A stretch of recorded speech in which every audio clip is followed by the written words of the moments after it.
about destabilizing or disrupting, right? This very important part, which is the illusion of control. We've all fallen into that, all of us, right?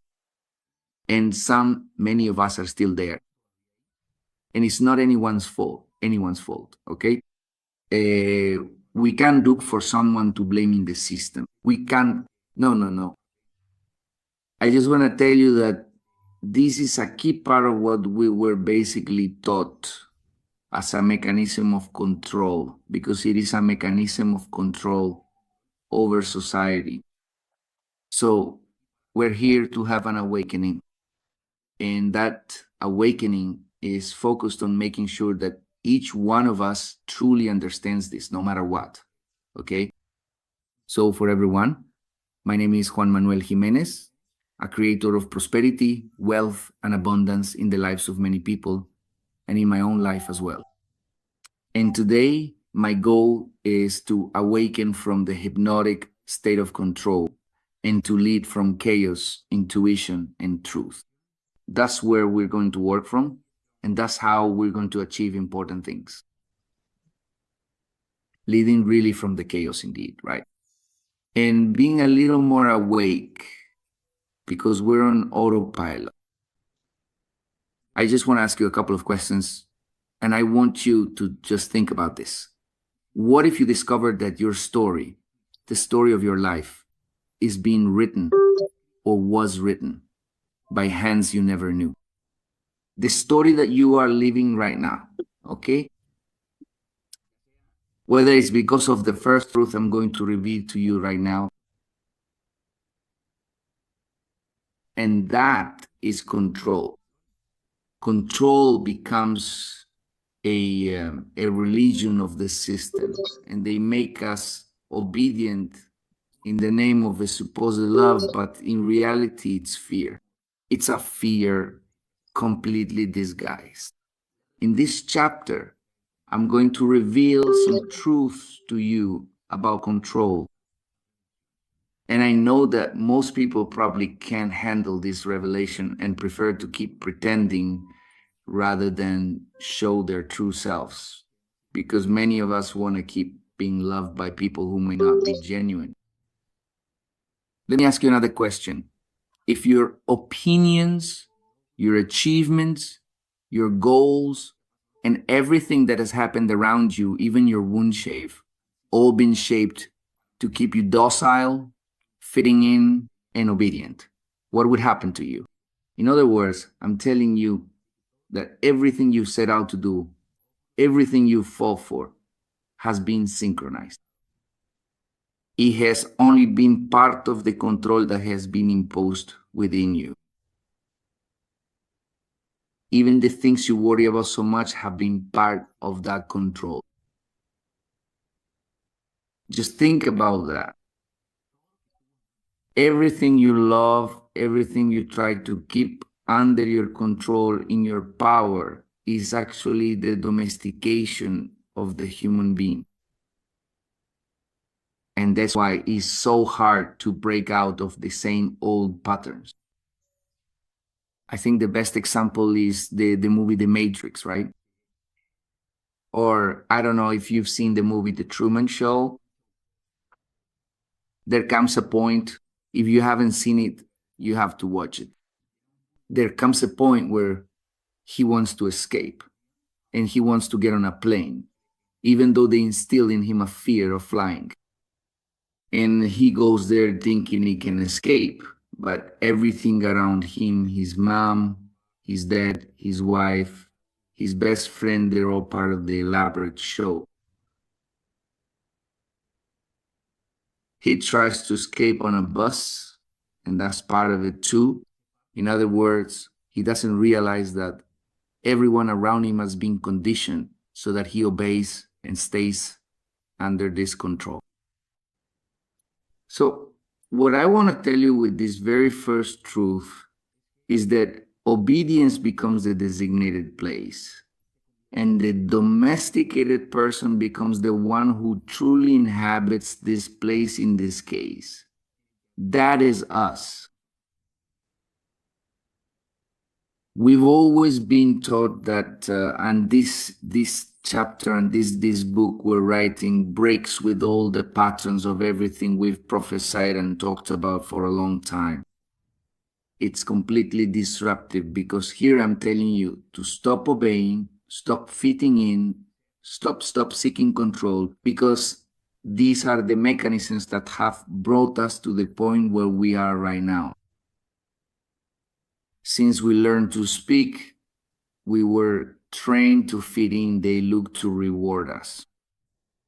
So if they reward you, and if you repeat, then yes. If you repeat, N with O gives you no, and S with I gives you yes.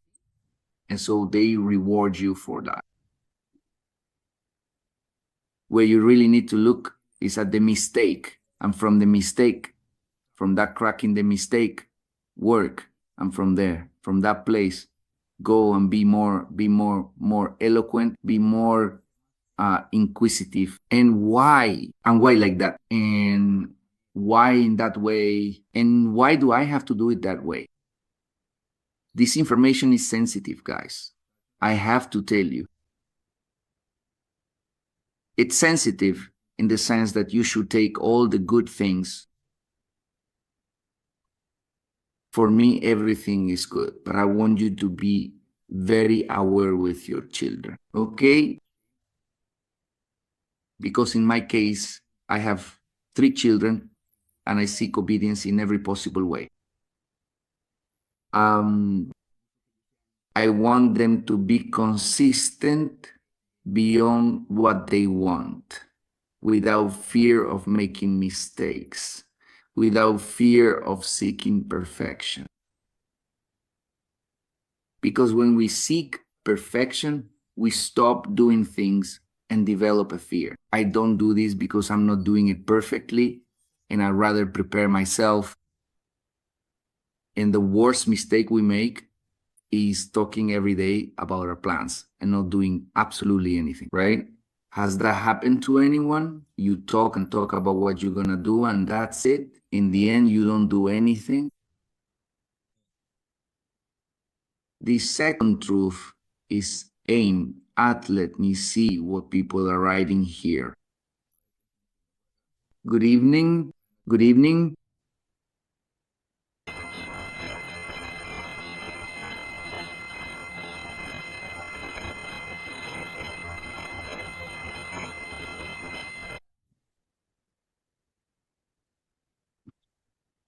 Your mind, I think you should question yourself about this.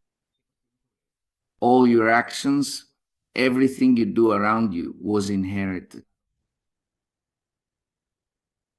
We were trained to fear mistakes, rejection, and failure. That's why it's so easy to be conditioned, because what happens is that the last time you tried to break out, you experience a lot of pain, a lot. To think you had never experienced so much pain before, because you had placed all your hopes in that, in those people, in that idea, and it failed. You had even questioned your loved ones, the most important people to you, and told them they were wrong. And then what they kept saying would happen, happened. And afterwards, they offered you their shoulder and said, I told you so. Because fear works that way. You truly have to be incredibly stubborn. You absolutely have to be a little bit crazy. And you must truly, truly want to break out of the conventional mold and try again with renewed determination. I think one of the things that has most allowed me to stay on this path is the repression I experienced since I was a child. I want to confess to you that when I was in school, I suffered a lot of bullying, a lot. And one day I was conditioned, and it wasn't good or bad, that's just what happened. I was very rebellious. I fought with everyone, but they instilled a fear in me. They told me, if you keep acting like this, my parents, if you keep acting like this, we're going to send you to a boarding school and you won't see us again. And with that fear, I became very docile and turned into someone who basically let myself be offended in every possible way. And I couldn't talk to those who might have defended me because, well, they were the very ones who had conditioned me like that. At that time, I didn't understand. Now I say it with full maturity, but that's really how it was. And from that moment on, I would let myself be completely offended in every way. When I finished school, I ended up being totally bullied, completely hopeless at that stage of my life. But I entered military school, and in military school, it's my moment to shine. No one knows me. It's time to write a new story, a new chapter, and that's where I started to rise until I reached the point of becoming the number one. And I ended up having control and authority over more than 500 people. At the time, it was great, but later on, obviously, too much power in such immature hands led to mistakes. Later, in another chapter, I'll tell you that story. But the point I want to make is that programming based on fear and shame often becomes that lock that keeps us from moving forward, right? So, what would people say about me? And what if I were to fail yet again? And what if this entire situation is just more of the same old predictable pattern? So, that profound shame you have suffered, even from your very closest and most trusted loved ones, inevitably becomes that unbreakable lock you simply cannot break free from. And then you consequently fall into a monotonous and inescapable routine. And that routine is something you can't let go of. It's something that keeps you stuck there. It's something that, no, you can easily overcome. And to meticulously keep everything around you in a delicate balance, you diligently keep up the elaborate act, the deceptive mask, and the profound truth is, it's a truly golden cage where you are completely imprisoned, meticulously keeping absolutely everything in a precarious balance. And the absolute worst part is you gradually start to truly love it, this comfortable yet confining existence. You start to get comfortable. You start adding a little pillow, a mattress, a blanket, a bathroom to that cell. You even start to feel comfortable because it makes you feel safe. But the truth is, there's nothing more dangerous for your soul, for your mind, than a system that just lets you live.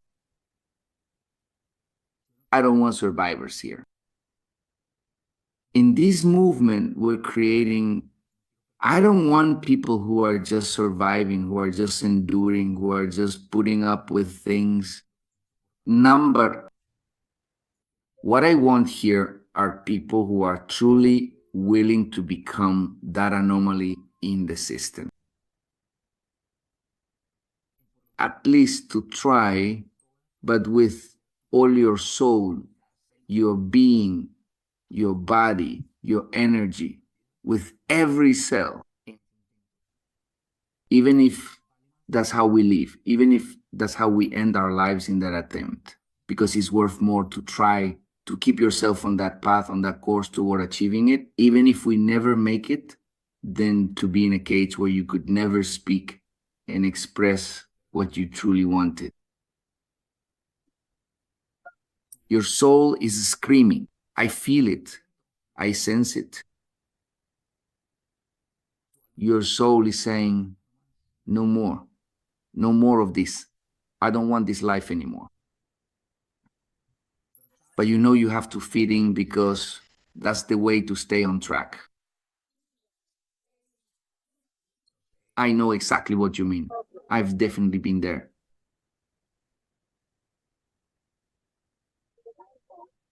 If this second truth resonated with you, I want us to look at the third one. But before that, I want you to think about this. What rules are governing your life without you even realizing it? Those invisible bars, what opinions have you defended, have you stood up for just because that's what everyone else has done? Or are you sometimes building dreams that aren't even yours? What are those dreams?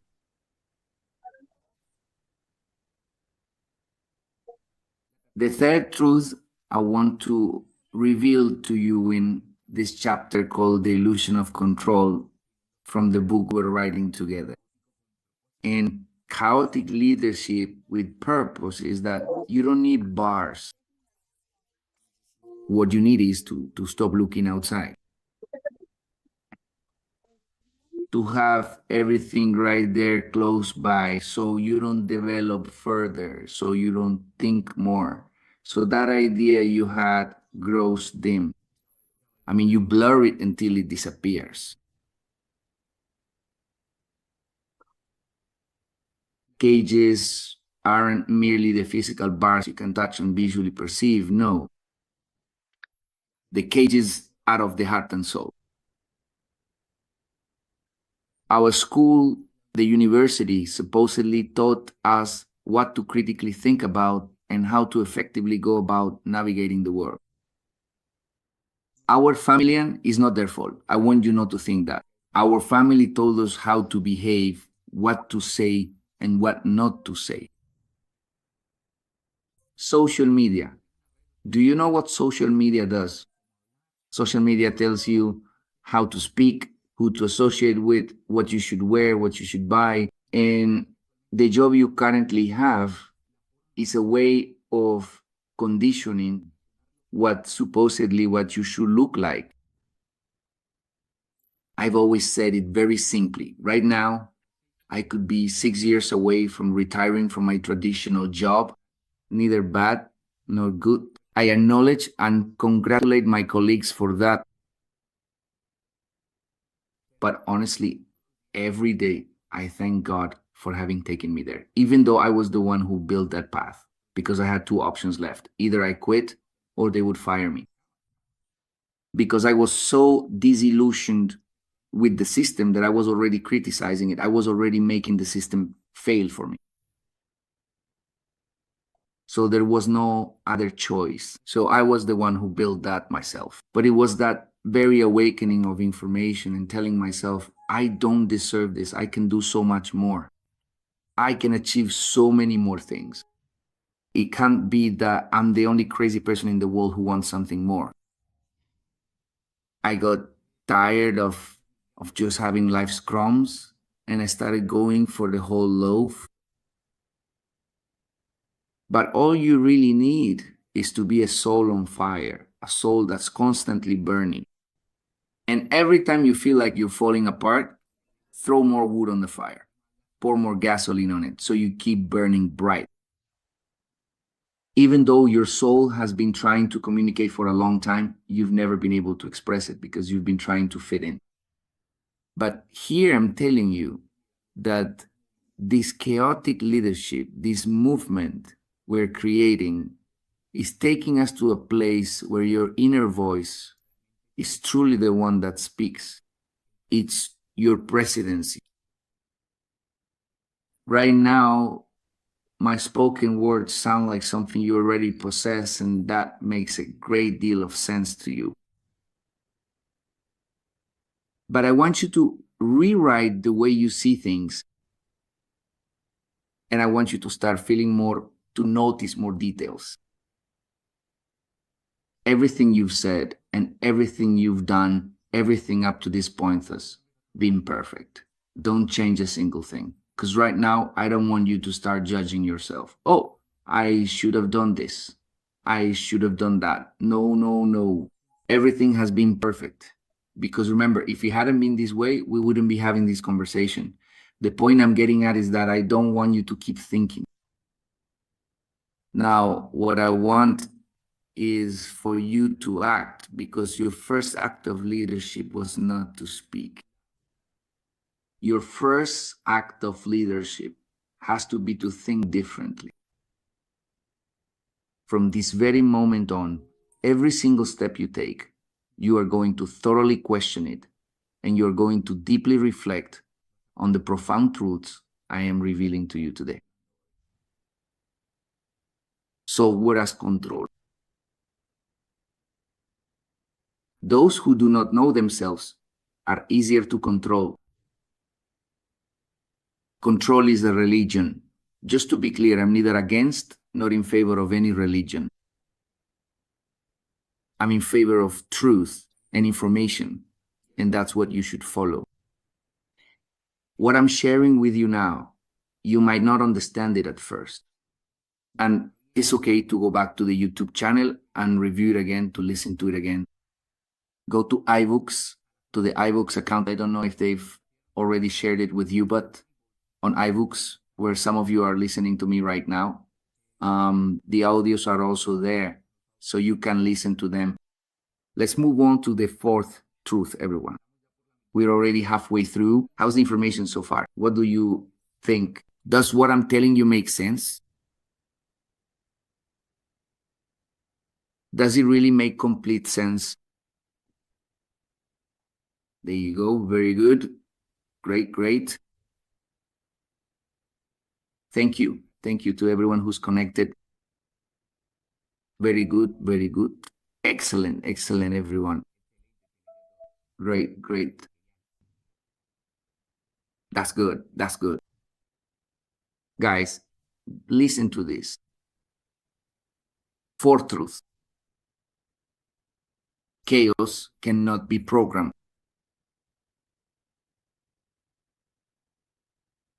This is the deepest thing I can tell you in this chat. Chaos cannot be programmed. That's why it's called chaos, because it's something you don't expect. But if you truly start, and if you genuinely learn to live within it, this powerful force, it absolutely cannot be censored, it certainly cannot be tamed, and it definitively cannot be controlled. The escalating chaos is getting completely out of control. It constantly reminds you that absolutely everything can potentially fail, and you gradually get accustomed to living and thriving there. Remember what I said in the first chapter. In the very first chapter, I previously mentioned that there are indeed people out there who constantly and actively avoid chaos in order to try to maintain firm control, to diligently try to keep their lives in a delicate balance. My fundamental message with this comprehensive book, with all of this crucial information, is that you absolutely shouldn't avoid the inherent chaos. I also don't want you to seek it out. It will come to you. And do you know why it will come to you? Because you are someone who is outside the blueprint. You are someone who steps outside the context. This isn't for everyone. This isn't for the tamed. This isn't for those who follow the rules. This isn't for people who are super connected to the matrix. This is for people who ask themselves and say, but why? Why does it have to be this way? Is it because I was born into a truly humble family background? Or is it perhaps because I am considered a part of the very base of this wide world? Because I'm part of the working class? Why? Why can't I climb up? Who said that? Because I'm Latin American? This is for that kind of person. The fourth profound truth leads you to truly say, live fully in chaos, because this very chaos profoundly disconnects you from the constructed persona, completely disconnects you from the echoing applause and from the superficial image. It fundamentally disconnects you from absolutely everything you've tirelessly fought for, which in reality wasn't even your genuine fight. They weren't even your authentic goals. Instead, they were someone else's expectations. They were the very ones you were subtly conditioned to have. Therefore, learn to genuinely live within this chaos, because this liberating chaos will ultimately set you completely free and bestow upon you an extraordinary superpower. Everyone out there avoids it. They're afraid of it. I learned to live in chaos. That's why people sometimes say to me, Juan, you're extraordinary. None of that. I'm not extraordinary. I just live in chaos. And because I live in chaos, I acquire new skills. Maybe I do get stressed. Maybe I do get tired. Of course. I'm a human being like anyone else. The significant advantage that I personally have is that I truly don't try to lighten or solve absolutely everything. No. I live my life to the fullest extent and with all the intensity possible with what I currently have right now, without ever forgetting that what I possess at this very moment can possibly put me into a comfortable or complacent zone, because it is truly just a small part of what I am ultimately going to achieve in the future, right? How about that? It makes sense. What I'm saying makes sense, right? It makes a lot of sense. Duvan says he won't let himself be conditioned. He's 100% engaged. Great. Congratulations to everyone who joins in and is here with us. We're going to wrap up this particular session by working in 4 distinct parts, okay? The very first one is succinctly summed up in this profound phrase. It's not fear, it's forgetfulness. Control is a strategy of the wounded soul. What you're truly feeling isn't anxiety, it's your authentic truth awakening. Wow, that's deep. The real and true enemy isn't what you truly fear, it's that you have completely forgotten who you truly were before you were extensively trained. And how am I supposed to genuinely remember, Juan, if I was already being thoroughly conditioned before I even had any clear memories?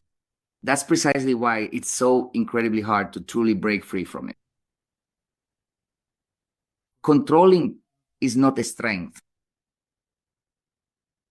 It's a meticulously crafted strategy, a deliberate and intricate plan that someone, or perhaps a collective entity, ingeniously created with the explicit intention that you would not become dangerous, that you would not evolve into a formidable rebel. This pervasive strategy subtly yet powerfully compels you to postpone absolutely everything of significance even. And perhaps most critically, the very essence of your true unadulterated authenticity, preventing you from fully embracing who you are meant to be. That's precisely why this particular conversation feels so uncomfortable, because for many years, you've consistently been told to act in one specific way, and now, quite suddenly, I am telling you to do the complete and utter opposite. Every single time you truly feel a sense of anxiety, it's not really anxiety at all, it's actually that you're waking up to a new awareness. So they've conditioned you by calling it anxiety, and that's not wrong. It's not wrong to feel anxious, because in that very moment, you are truly waking up. When anxiety genuinely happens, it is often because there is something significant that you simply cannot control. Isn't that right? There's something that's bothering you, and so it turns into anxiety. But anxiety is the manifestation of what makes you uncomfortable, and since you've always tried to be in control, that feeling gets suppressed. Because for the first time, you're waking up for the first time. You're stepping outside the context, and your body shows it to you. Your mind has it. It's there. It's something you're born with, but it's suppressed, so you don't feel it and don't experience that discomfort. Wow, that's deep, guys. I'm not entirely sure if I am making myself perfectly clear with what I am trying to convey to you at this very moment. Please do let me know. Can you distinctly hear the background music playing? Can you hear it clearly? There's an incredibly talented artist, a truly gifted musician. His name is Ludovico A. Einaudi. I'm not entirely sure if that's precisely how you pronounce his name, but I always find myself listening to his beautiful music to help me deeply connect with my thoughts and feelings. Think about this for a moment.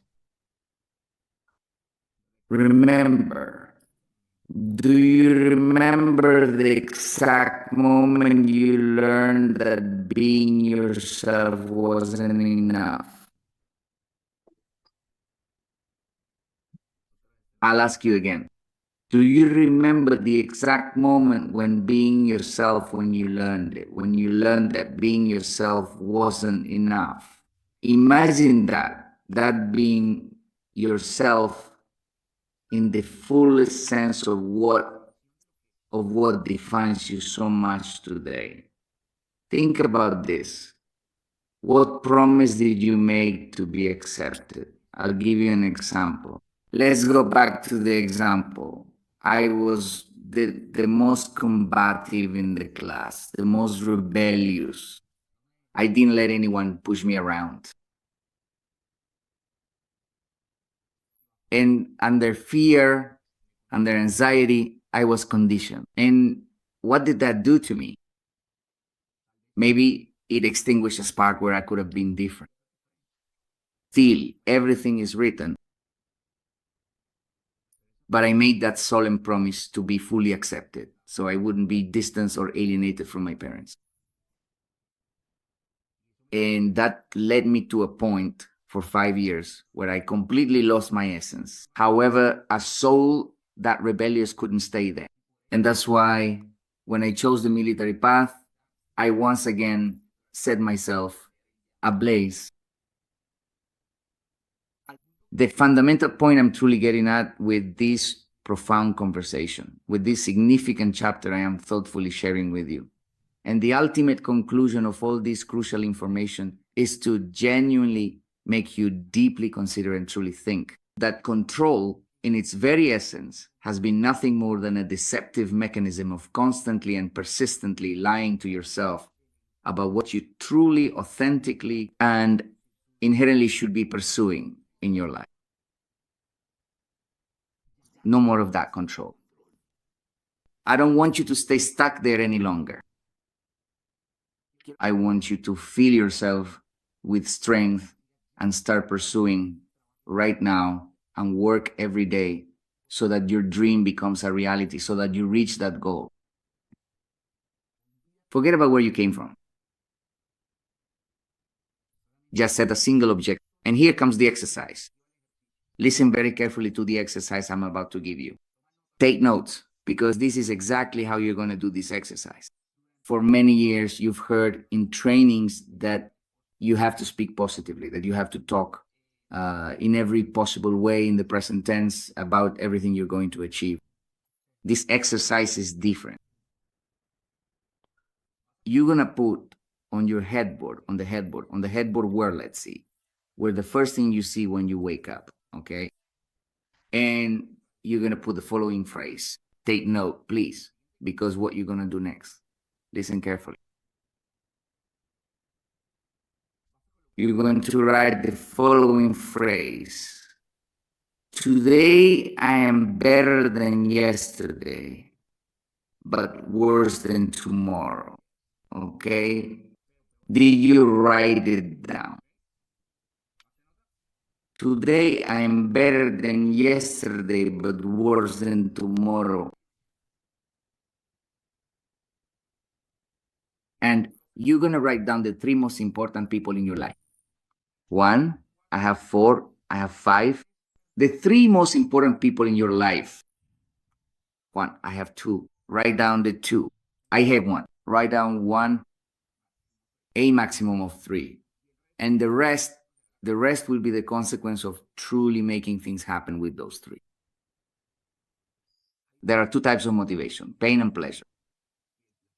I don't recommend pleasure because as adaptable human beings, pleasure quickly puts us in a state of comfort, of ease, and from there, it's very easy to get stuck. Stop seeking pleasure. Instead, truly treasure every moment of pain you experience and diligently work to transform it into your most powerful and enduring fuel. How incredibly profound, how deeply profound, everyone. Please listen with the utmost care and attention to what I am about to share with you next, as it holds immense significance for your personal growth and well-being. You are going to meticulously write down the names of those 3 absolutely most important and influential people in your life. The individuals who truly shape your existence and contribute most meaningfully to your journey. Wow, that's hard, isn't it? I mean, you have 3 kids, a wife, parents, 3 people. 3 people. 4, no, 3. Okay? And after you write down those 3 people, the photos of those 3 people, you have to do it. You must do it. Do you want this to work for you? Everything I'm telling you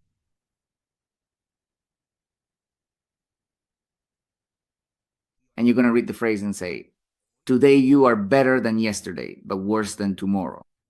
If not, ellipsis. If not, ellipsis.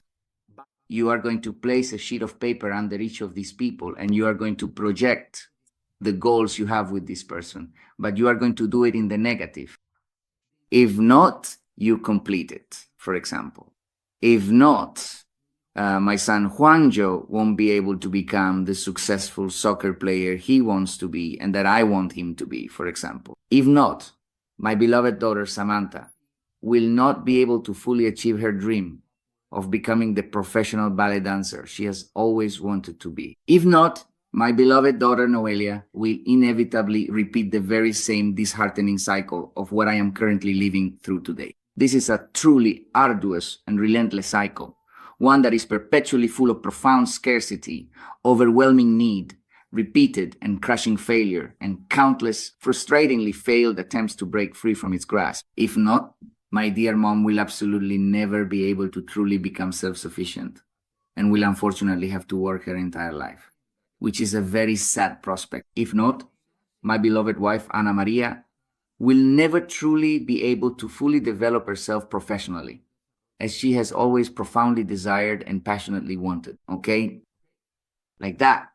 And every time there are many, many things, many goals that you said you were going to help achieve, that you were going to accomplish, that you were going to do. And in the end, time has passed and absolutely nothing has happened. And you've looked for someone to blame everywhere. Today, someone wrote to me from 8 years ago.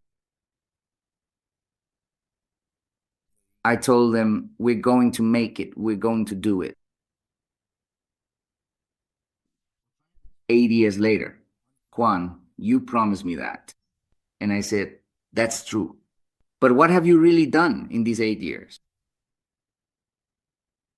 No, but the thing we were doing failed, and I haven't been able to. It's not my fault. It's your fault because you made the decisions.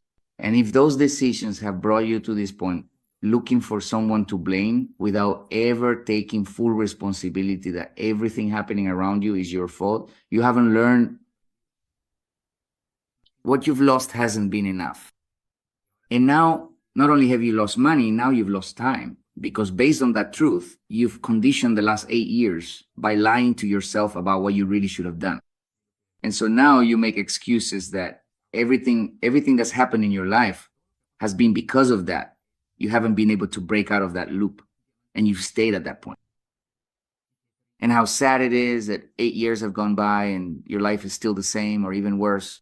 But how could it not be, Juan, look at me now, before I had things, now I have nothing. I said to him, and is that my fault, or is it the result of your decisions? No, but you took me there. You influenced me. You were the one who said, okay, maybe you had to go through that. It's time that after 8 years, you finally change that. And maybe that's why we're having this conversation, because you can't let another 8 years of your life go by like this. If not, then just stay where you were. But if you really want to achieve why did you get into these businesses? Why did you take the leap? Because I wanted to improve my life, okay?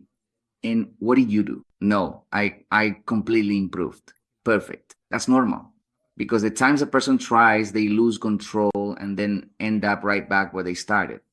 Because the pain caused by walking through an unfamiliar desert is normal. You have no water, no help, absolutely nothing. And you have two options, and chaos reveals to you.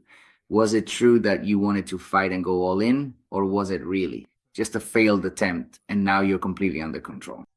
You're at the point where you are, and you're not going to do anything else at all. Forget it. Stop trying to justify your mediocrity by blaming others. And instead, if you're really going to do something about it, act without looking for someone to blame. If not, stay where you are and stop searching. Stop justifying your mediocrity and say, I'm mediocre. I'm a person full of excuses who will never do anything in life, but that's how I like myself. That's it. Done. Period. Sorry to be so blunt, but that's what this chapter is, a revelation. This chapter is complete chaos. Complete chaos. Chaos doesn't destroy you, it reveals you. The character has to die. He has to die at this moment for the person to be born. Let's do a group dynamic, and that's it, guys. With this, we are all finished. I want you to rewrite the character. With this particular character, I really want you to carefully consider and then answer the following important questions. What specific role are you truly playing in your life in order to be genuinely loved and accepted by others? Very well. What specific parts of yourself do you consciously hide or conceal so you won't be rejected by others?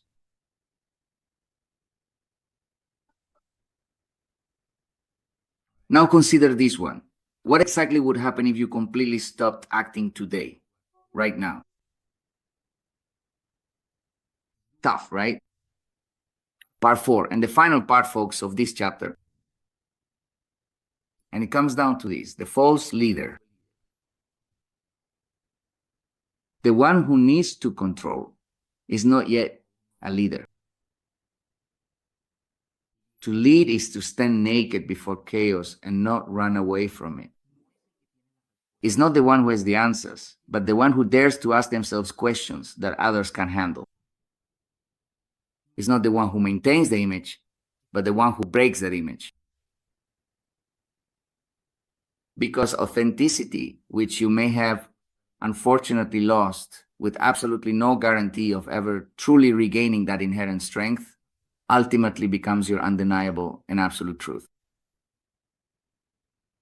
I want you to step out of that golden cage. I want you to feel uncomfortable. I want you to get frustrated, to disconnect completely. I truly want you to fully understand that it was absolutely not a crisis at all.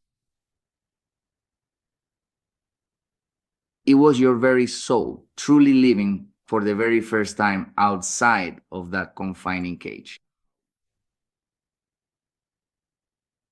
It was your very own soul becoming acutely aware of the confining cage you were truly in.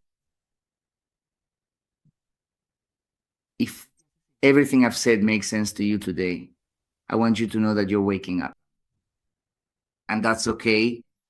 Relax. I'm there too. I'm with you.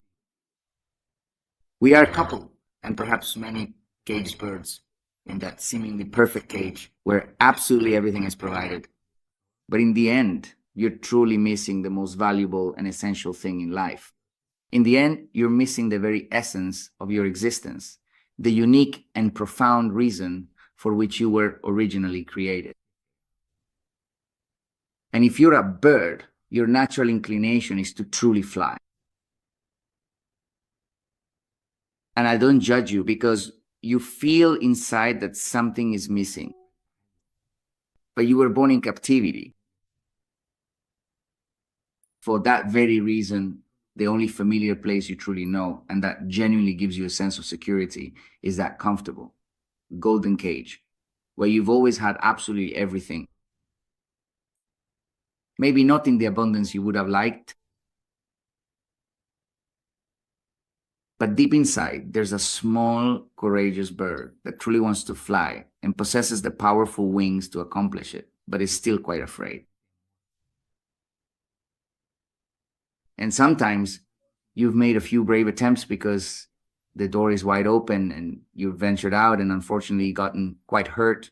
You faced much bigger and more formidable animals, almost tragically lost your precious life, and you've come back with a wing, a little wounded, but still very much wanting to continue flying and soaring through the skies. I sincerely invite you not to feel that way anymore, because from this very moment on, you will absolutely never have to navigate the skies or face any challenges completely alone again. This is because deep down, that's precisely what you've been missing all this time: a true companion and unwavering support. To have other truly irreverent ones, other beautiful birds who have also been confined and caged in those very same golden cages and to fly together so that when adversity inevitably arises, you have more than enough unwavering support to keep flying higher and farther each and every time. Ladies and gentlemen, it has been a pleasure for me to finish this chapter 4 here with you. Thank you very much for listening to me. I hope that everything I told you, everything I said in this chapter, remember that this chapter will finish being read at the military camp on the 30th of August and 31st. You can't miss it for any reason. Bring forth more dimmed and weary souls, more individuals who have truly been there, dwelling in the profound darkness, lingering within the deep shadow. Win them over with those chapters, get them to listen to those chapters, and if what you heard in that audio made sense to you, I want you to know that the coach will be with us live and in person, and he will connect with us from the heart and lead us through team building activities together. Literally, a human being will walk in and a superhero will walk out, because there you will die. Literally, and you will awaken for the first time and see the world as it truly is. If you've seen the movie The Matrix, you won't see things the same way anymore. Now you see them in binary code, because that's the reality. How about that? How about that information, folks? Did you like it? Yes or yes? I'm reading your comments. I'll read a few and then we wrap up. Let's see what people are saying here. Johanna says, thank you, Juan, for your words and knowledge. Leonida says, very good conference, Stuart. Someone says, thank you, leader, for your time, your energy, your willingness to share that knowledge.